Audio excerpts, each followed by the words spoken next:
Check this out. Um, this was on my post today. Somebody posted this.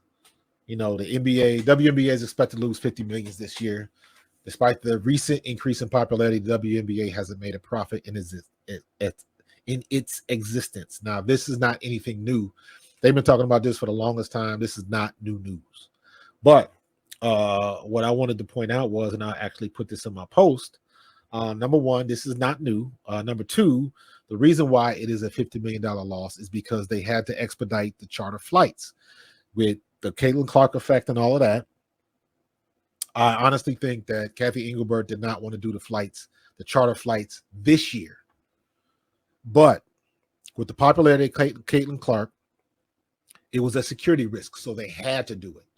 So she did what she had to do, and they got a $50 million deal for the next 2 years. So that's $25 million a year. So the $25 million this year.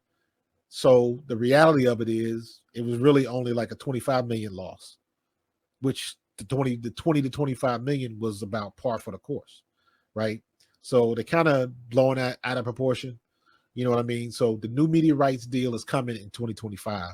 New collective bargaining agreement, that's going to change the game. That's going to change the game. Adam Silver, commissioner of the NBA, is helping out Kathy Engelbert broker a new media rights deal. So he is packaging them together. So basically what he is saying is if you want to deal with us, you got to deal with them too. So he is helping them out so they can stand on their own. And it is my opinion that probably in 2026, they will finally turn a profit. I think next year they might break even. And I think in 2026, they'll turn a profit. Even if they do experience a loss next year in 2025, it is not going to be what it is now. It's not going to be 50 million. They might maybe get back in the low millions, like less than 10 million or something like that. And then 2026, I expect them to be in the black. So, because stuff like this don't happen overnight. But depending on what this media rights deal is, and this is one thing that I've been saying from the beginning, this specifically, this right here, you look at this, number 4, Adam Silver is going to help them broker a $250 million deal.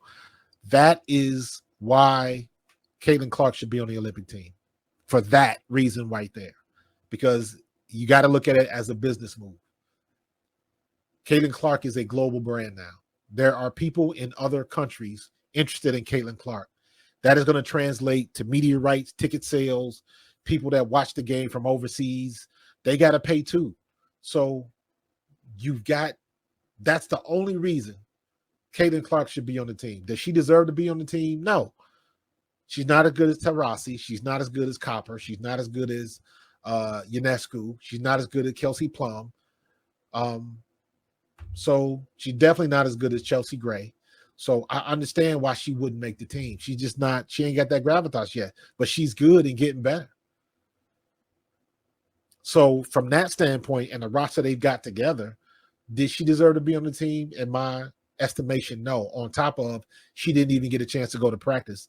It sucks because she couldn't go to the trials because of her NCAA. They went to the title in the tournament. And I don't understand why they don't have a special provocation for that, because that sucks. But yeah, she's a global brand, and other countries want to see her now. And I'm noticing, if you listen to any of the Fever press conferences, you will hear Christine Brennan. Christine Brennan is a sports reporter.